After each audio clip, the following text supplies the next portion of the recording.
आप कहीं और नौकरी करने जाते हो और जहां आप नौकरी करने जाते हो वहां का आदमी कहीं और नौकरी करने जाता है। गधे हैं क्या हम यार? हमको समझ में नहीं आता कि हम अपने गांव के लिए काम नहीं कर सकते का जो काम हम कर रहे हैं यार। एक वाटर वर्क्स का वाला आदमी है, मतलब टंकी चलाने वाला आदमी, उसको सिर्फ टाइम पर बटन दबा के टूटी चलानी है, सबको पानी मिल जाए। उसके लिए आपको नौकरी बाहर जाने की जरूरत क्या है? गांव के गांव में क्यों नहीं कर सकता? मास्टर जी को बच्चे पढ़ाने हैं, गांव के गांव में क्यों नहीं पढ़ा सकता? बताओ आप जरा। बजट कैसे आएगा? क्या कुछ जो उनको सैलरी भी देनी है? अरे सैलरी, जब बच्चा गांव में पढ़ रहा है, फ्री में पढ़ रहा है, गांव का आदमी पढ़ा रहा है, बजट के सिर में मारोगे? गांव की जमीन है, गांव का स्कूल है, गांव के बच्चे हैं, गांव का पढ़ाने वाला है, उन बच्चों का तो ख्याल रखना जो पढ़ा रहे हैं, बस उसका पूरा गांव मिलकर ख्याल नहीं रख सकता।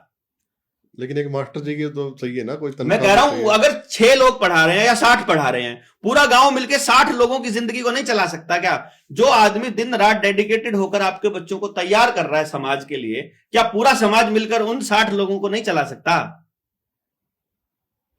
डॉक्टर साहब, हम बैठे हैं यहां बात कर रहे हैं, लेकिन हाँ। धरातल पे ये चीजें बहुत मुश्किल है। मुश्किल है, असंभव नहीं है, सही है, इसकी गारंटी है। जो हो रहा है वो गलत हो रहा है। आपको गलत आंकड़ों में फंसा दिया गया है, आपको जीडीपी में फंसा दिया गया है। बच्चा गांव के स्कूल में पढ़ेगा, पैदल जाएगा, अपने भाई की किताब पढ़ लेगा और अगले साल फिर काम आ जाएगा और भाई का ही पजामा पहनकर खेत में वो चला जाएगा अगर वहां पर, तो जीडीपी नहीं बढ़ती है मेरे दोस्त। जीडीपी बढ़ने के लिए बस में आना, पेट्रोल डीजल फूकना, ड्राइवर लगना, टायर खर्च होना, एक्सीडेंट होना और फिर उनका इंश्योरेंस करवाना और फिर वो सारे खर्चे इंपॉर्टेंट है जीडीपी के लिए।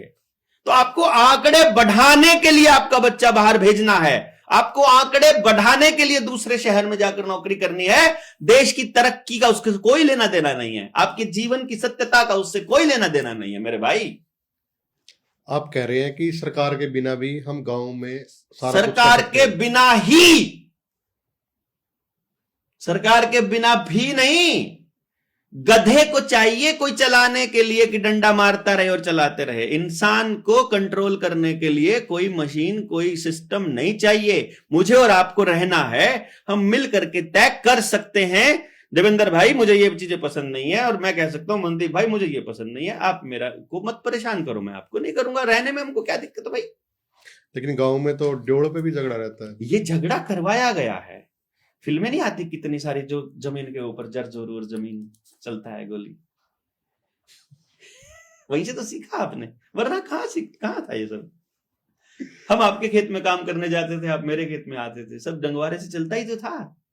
मतलब हम खेत में से घर जा रहे हैं, देखा कि मनदीप खेत में गेहूं काट रहा है, वो बोल रहा है उसके यार इतनी सी पाथ रहती है, अकेला लगा रहेगा तो इसको 2 घंटे लग जाएंगे, सारे जने बुग्गी से उतर के तो तारा जुआ बांधा जोटा फटाफट कच कच कच करा चला चलते हैं इकट्ठे मिलके। होता नहीं था, मैंने देखा है।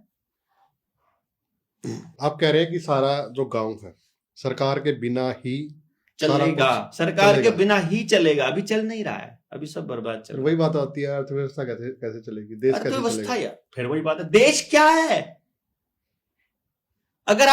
अगर आप वहां बैठे नेता को तनख्वाह देने को देश बोलते हो, अगर आप हथियार खरीदने को देश बोल रहे हो, अगर आप खाम खाई के जहाज खरीदने के लिए नेता को पैसे देने को देश खरीद चलाना बोलते हो, उनके ऐशो आराम के लिए, उनके विदेश यात्राओं के लिए आप देश चलाना बोलते हो, तो ये आपकी गलतफहमी आपको दूर करना पड़ेगा।